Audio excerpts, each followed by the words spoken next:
Hey, Research Stat 1 class. This is your video lecture for Wednesday, April 8th. And just a quick note about that. We are going to have kind of a short lecture with me, setting up the chapter. And then I have 3 additional videos that you're going to watch. Two that you really need to watch because they show you how to do the one sample t-test in the same way but by 2 different people. So you know how sometimes we do stuff a couple different ways in class, and then a third one if you feel like you're not quite getting what you need to get out of those other lectures. And then on Friday, we're going to come back and do the example together from the book. And so I want you tonight or Thursday to try to do that example from the book so that you have something to go on and you can kind of check your work with me on Friday. So today, like I said, today's lecture is going to be kind of short, where it's from the Chapter 7 PowerPoint, where we're talking about comparing your sample to a known expected score. So the book starts off this chapter by talking about 2 different ways that you can compare your sample to some population or to some expected value. If you have used higher level data, so interval or ratio level data, then you will use the one sample t-test, which is what this chapter is about. But I do want you to know that if you did not have interval or ratio level data, so if you had nominal level data, so that categorical data, you would have to use a chi-square goodness of fit test. And so the chi-square test we will talk about at the end of the semester. We'll mention it again, but we do not calculate the chi-square in this class. So again, if you've got good quality data, high level data, right? So interval or ratio level data, you're going to conduct what we call the one sample t-test. So both of those types of tests, the one sample t-test and the chi-square test, are used when examining one variable. So you kind of have just one variable that you're interested in investigating. Both of those types of tests are inferential statistics. So the question that you're sort of asking when you use either the chi-square or the one sample t-test, and let me say this really quickly before I go on. There are different types of t-tests. So next semester, you're going to learn about 2 more types of t-tests. You'll learn about the independent groups t-test, and you're going to learn about the repeated measures t-test. And so for us, we're learning about the one sample t-test. It's the t-test you use when you are comparing your sample to some known value or to some population, okay? But you can use the one sample t-test if you are expecting that your sample may be different than the population or the expected value. So if you think for some reason maybe your sample is a little bit different, if you think maybe your sample is doing something unique, a one sample t-test can be a great way to kind of explore that idea. Okay, so when we are thinking about the one sample t-test versus the chi-square, ultimately the decision on which of those is the appropriate test to use hinges on that scale of data. Again, I know that some of you are still struggling with this. We saw this again on the last test. But remember, if there is a true 0, so you cannot have a negative number, you have a true 0, you have that ratio level data, right? If you're using something like a Likert scale, then that might be interval level data, or data that can kind of have negative numbers, right? That's more likely to be interval level data. If you've got interval or ratio level data, then you can use that one sample t-test. Again, if you've got nominal data, you've got to use that chi-square test. So scale of measurement then here is going to become incredibly important. And if you are still struggling with it, please reach out to me. I have a couple of worksheets that I can send you to maybe try to help you, and we can talk on the phone a little bit about it. I know, like I said, on the last exam, I had several of you who I could tell are still struggling with this. And like I said, when we studied it in Unit 1, you have got to learn this, because on the test, on this upcoming test, I'm going to be asking you questions about, this is the data I collected. Would I use a chi-square test or would I use a one sample t-test? And I expect you to be able to answer those questions. So you have got to understand the scale of measurement. All right. So when we are thinking about the one sample t-test, then it is defined as, I'm going to read this to you from the slide, an inferential parametric statistic that compares a sample mean to a known population mean. So we already know just from this definition that if we do not have the population mean, we cannot run a one sample t-test. So we have it is necessary for us to have the sample mean. It's necessary for us to know the population mean in order to run a one sample t-test. So if you are not given the population mean, you would not be able to run the test. And so one of the things that you might be asked right on the test, you might be given some data and asked, what kind of statistical test can you run on this? If you don't have the population mean, you cannot run the one sample t-test. So you have to know things like that, right? I really want you to know the qualifications for utilizing this test. Okay. So on slide, what is this? Slide 7, we have how to write a hypothesis for a one sample t-test. So the 2 videos that I've that I have for you guys, there's going to be, it's a Word document. I have a couple of extra things on that Word document for you as well, but there's those 2 video links. And one of the reasons that I chose those 2 particular videos is that they actually do a really good job of showing you, like, starting at the null hypothesis and how to choose the alternative hypotheses. So when we're talking about the null hypothesis, we have our HO, right? And we say that the mean of the sample equals the mu.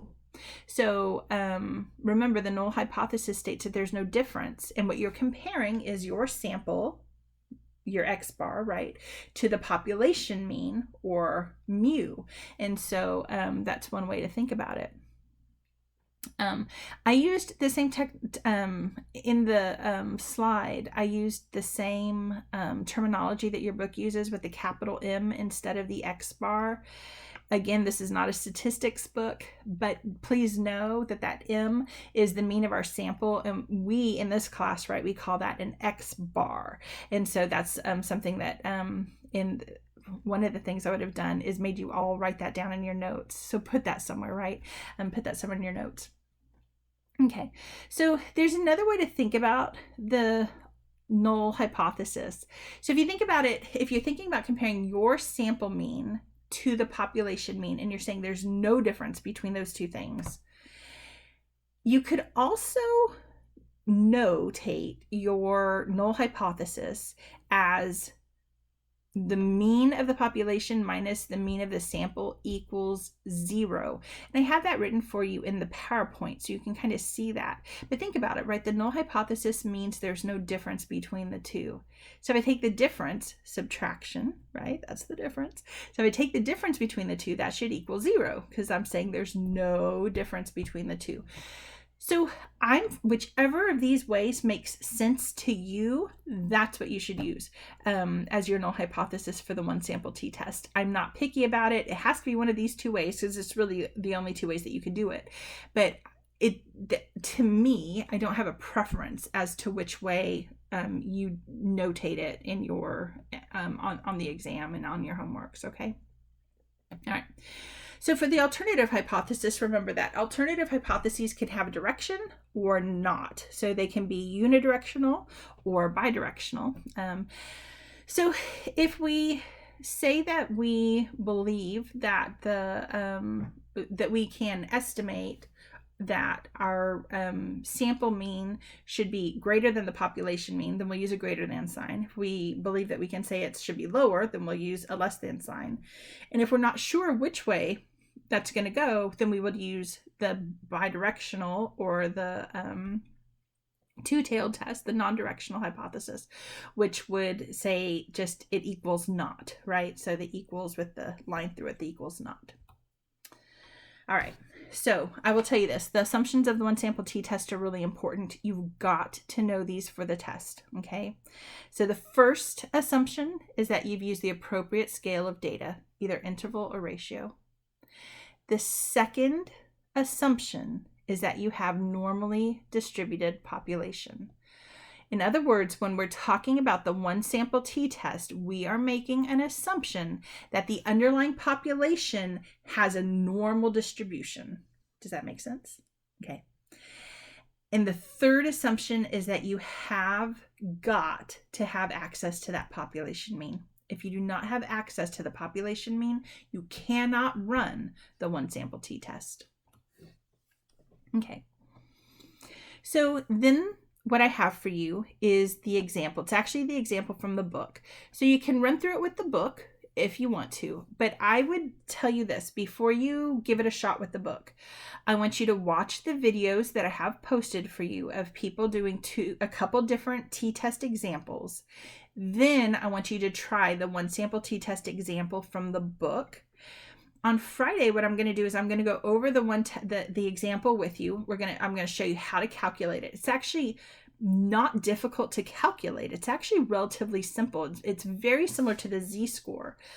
But what's different between the t-test and the z-test is that in the z-test, you know the standard deviation of the population and the mean of the population. But in the t-test, we do not know the standard deviation of the population. We only know the mean of the population. So we have to do something to estimate what the standard deviation should be of the population. And so what we do is we take the standard deviation and divide it by the square root of n, and that is a correction that allows us to estimate what we call the standard error of the means. And so you'll see that in the videos that I posted. Another quick note about those videos. So there is a generally accepted standard, I guess is what I'll call it. I don't accept this standard, but that a lot of other sciences do, where if you have a sample that's larger than 30, you can use a z-test instead of a t-test. So you're not estimating the standard deviation, you're acting like your sample standard deviation is the standard deviation and using a z-score instead. I disagree with that. I think you should always err on the side of caution, which means that if the t-test is what's appropriate, you use the t-test. Anyway, you'll hear a discussion about that in one of these videos because it's an interesting idea, and I certainly bring it up in class, and I tell you why I disagree with it like I just did. But anyway, you'll see that in the videos where they talk about, well, our n is so high that we don't have to use the standard error of the means. Again, I disagree. It's appropriate to use the standard error of the means, so you should use it. The rest of the next couple slides is all about how to calculate that one sample t-test. Again, I would stop right there. I would go ahead, do the examples with the online lectures that I've linked for you. Then I would try to go through the one with the book. And then on Friday, we'll check that work and we'll do another new example that you haven't seen yet, and hopefully that'll help you this weekend as you're preparing for the exam on Monday.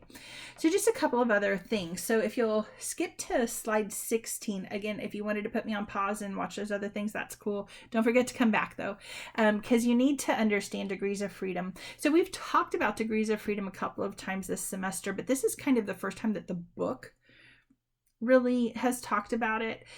So definitely read the book. There's a lot of different ways to think about, manipulate, understand what a degree of freedom kind of is. The way it's defined as the number of scores free to vary in a sample. That doesn't help a lot of students understand what it means, right?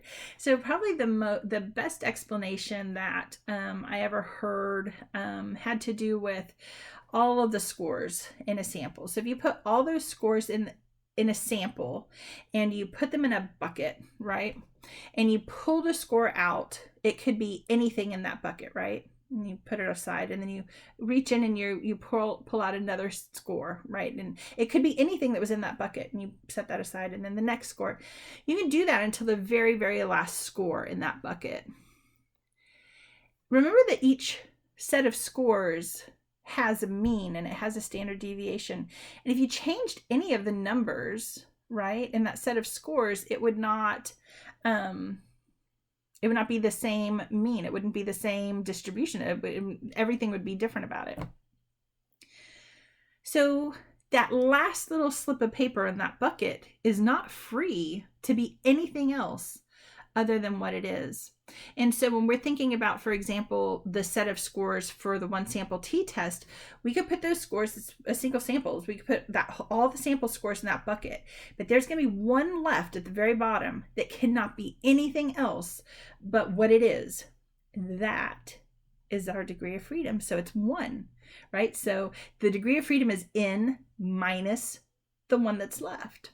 And so n minus 1 is our degree of freedom when we're assessing the one sample t-test. So you will need to get the t-tests. You'll need to use the tables that are in the back of the book to assess the t-test, and practice that. Practice it Wednesday, practice it Thursday. Again, on Friday, we will have we'll very quickly go over the example that I gave you here. It's the same example as the book, and then we're gonna go over a totally new novel example for you, so that you can make sure you kind of have it down as you go into this weekend, practicing this more and getting ready for the test. Okay, that's it for me. Don't forget, I've got those other videos that I need you to watch, and those are in that Word document with the links. All right, bye guys. I'll see you Friday.